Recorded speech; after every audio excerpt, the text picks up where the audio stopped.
Pastor. Ya, selamat malam, Selamat malam. Antonius. Selamat Ya. ketemu. Suara saya bisa didengar ya?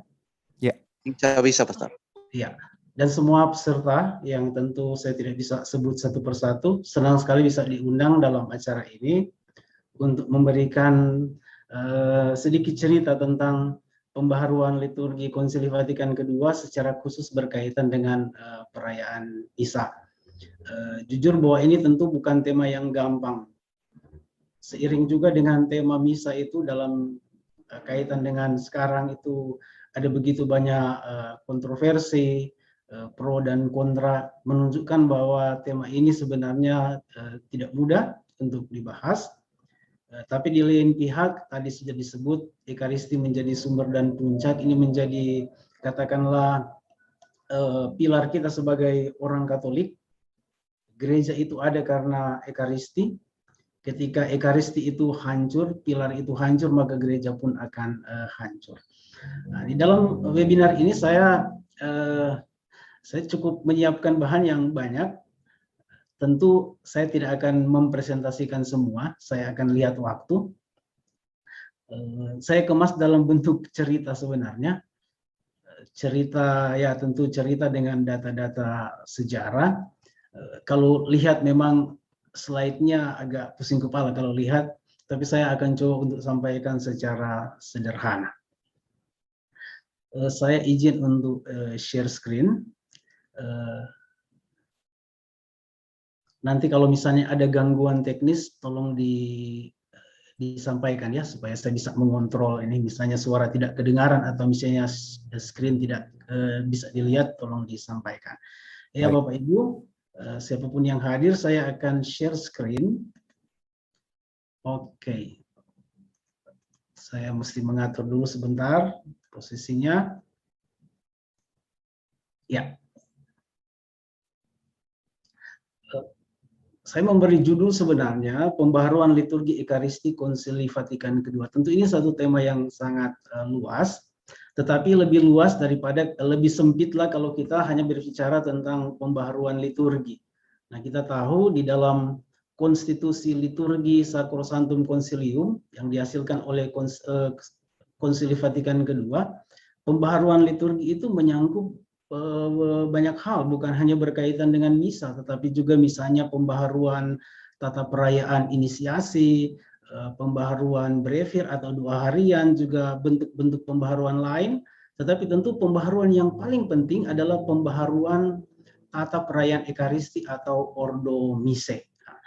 Betapa pentingnya sehingga sekali lagi menjadi bahan yang kontroversial, banyak diperdebatkan, bukan saja diperdebatkan atau dikritik oleh kelompok-kelompok tradisional, tetapi juga di dalam konteks diskusi ilmiah, teologi, tentu tata perayaan Ekaristi itu tidak lepas juga dari kritik. Itu menunjukkan bahwa memang apa yang kita pakai sekarang ya, ini juga adalah hasil karya manusiawi yang tentu tidak lepas dari kekurangan-kekurangan. Tetapi kita yakin dan para Bapak Konsili juga yakin, mereka yang menyusun ini, bahwa pekerjaan ini bukan semata-mata pekerjaan manusiawi, tetapi sebentar saya akan singgung kata-kata dari Paus Pius ke-12 bahwa pembaharuan liturgi di dalam gereja adalah buah karya dan pekerjaan Roh Kudus yang menuntun gereja. Bapak Ibu, saya akan mulai cerita saya. Ini mudah-mudahan cerita yang tidak membosankan. Saya tidak membuat sistematika yang memang kelihatan, tapi saya lebih banyak mulai dengan pertanyaan-pertanyaan. Saya tidak membaca satu-satu. Pertanyaan-pertanyaan ini sebenarnya ya pertanyaan-pertanyaan akademis lah di ruangan kuliah atau di kelas sebenarnya. Tetapi dari pertanyaan-pertanyaan ini lalu saya mengemas cerita saya tentang pembaharuan misa. Mungkin juga ini sedikit memberikan penjelasan atau klarifikasi berkaitan dengan kritik atau catatan kritis yang selalu diarahkan atau bahkan dilemparkan kepada tata perayaan misa yang sekarang dipraktikkan oleh Gereja Katolik Roma. Ya bagus juga kalau saya bacakan misalnya beberapa hal, misalnya pertanyaan, kalau pembaharuan misa, kalau ada yang diperbaharui berarti ada yang lama. Mengapa harus ada pembaharuan? Apakah yang lama itu sudah jelek atau sesat atau ketinggalan zaman? Atau bagaimana pembaharuan misa itu harus dibuat? Bagaimana implementasi? Bagaimana hasilnya? Apa yang baru lebih baik dari yang lama? Tentu pertanyaan-pertanyaan. Juga apakah sesudah misa Romawi 1970 tidak ada lagi pembaharuan? Sebenarnya ini yang menarik, bagaimana reaksi umat Katolik sendiri. Mudah-mudahan kita bisa sampai di situ bahannya. Tentu ini berkaitan dengan kritik terhadap bukan hanya kepada tata perayaan Ekaristi, tapi bahkan kepada seluruh pembaharuan liturgi Konsili Vatikan II. Bahkan lebih luas lagi, kritik terhadap seluruh konstruksi atau hasil dokumen yang dihasilkan oleh Konsili Vatikan II. Nah, ini yang terakhir bicara juga tentang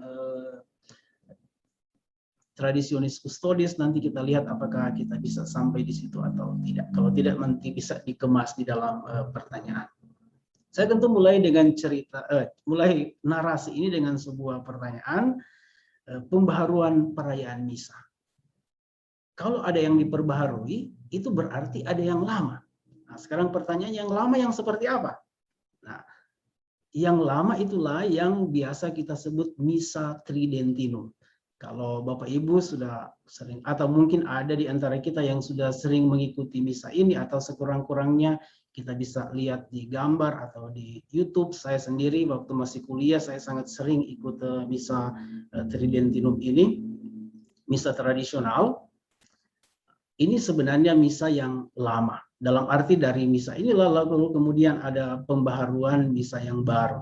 Nah, misa yang diumumkan secara resmi oleh Paus Pius ke-5 pada tanggal 14 Juli 1970. Jadi sudah beratus-ratus tahun yang lalu. Jadi kita bayangkan ini hampir 400 tahun dipakai di dalam lingkungan gereja Katolik. Nah, apa itu misa tridentinum?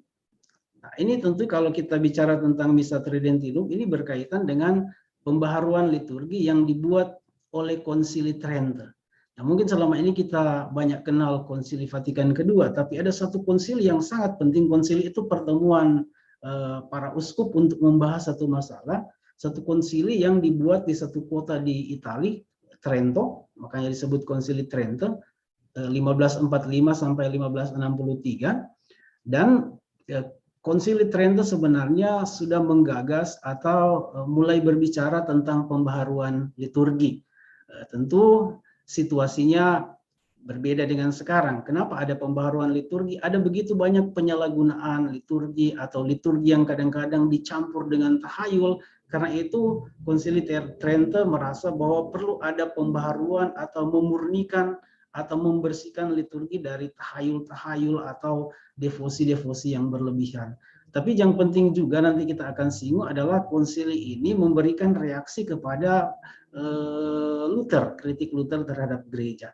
Dan salah satu hasil dari pembaharuan liturgi Konsili Trento adalah ini misa tridentinum yang diumumkan secara resmi oleh Paus Pius ke-5 itu. Makanya seringkali disebut misa Paus Pius ke-5.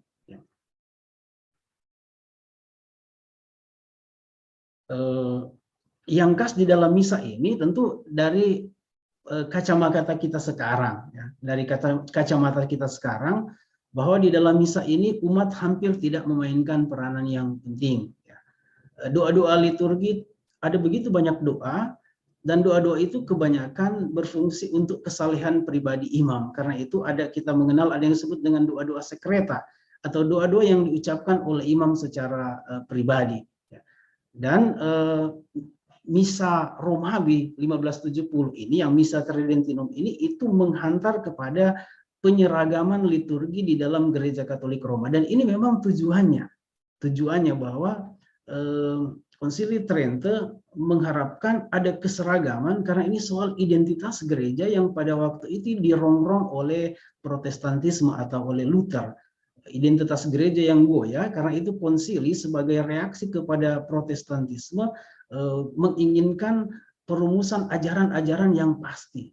Juga berkaitan dengan liturgi atau perayaan misa, konsili menginginkan sebuah perayaan misa atau tata perayaan yang seragam supaya identitas kekatolikan itu sangat jelas.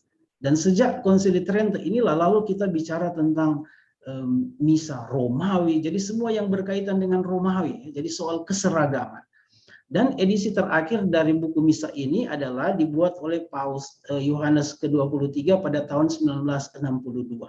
Dan inilah yang jadi tentu yang dipakai oleh tentu ada umat-umat kita yang sampai sekarang masih tetap menggunakan misa ini, yang dipakai sebenarnya adalah buku misa versi 1962. Dan versi inilah yang diperbaharui di dalam Konsili Vatikan kedua. Jadi buku misa ini kan 400-an tahun dia dipakai di dalam lingkungan gereja Katolik, dan misa ini pun senantiasa mengalami perubahan kecil-kecil atau pembaharuan. Nah, cerita berlanjut, mengapa harus ada pembaharuan misa? Ya. Apakah yang lama itu jelek atau sesat atau ketinggalan zaman? Padahal kalau kita lihat, wah ini bagus sekali, hebat sekali. Saya sendiri sangat tertarik sehingga suka sekali untuk mengikuti misa ini. Ya. Jadi kenapa mesti ada pembaharuan? Nah tentunya Bapak Ibu ceritanya panjang dan kadang-kadang complicated. Saya coba untuk menjelaskan secara sederhana dan singkat. Jadi kenapa ada pembaharuan? Nah ini tentu kembali lagi kepada pembaharuan liturgi yang dibuat oleh Konsili Trento tadi, yang saya tadi sebutkan. Jadi perkumpulan para uskup pada waktu itu yang memang Konsili Trento ini tadi saya sudah singgung merupakan reaksi terhadap Martin Luther. Tentu ada banyak motif lain lagi kenapa konsili ini dibuat, tetapi yang paling penting adalah reaksi terhadap Martin Luther yang merongrong kehidupan gereja.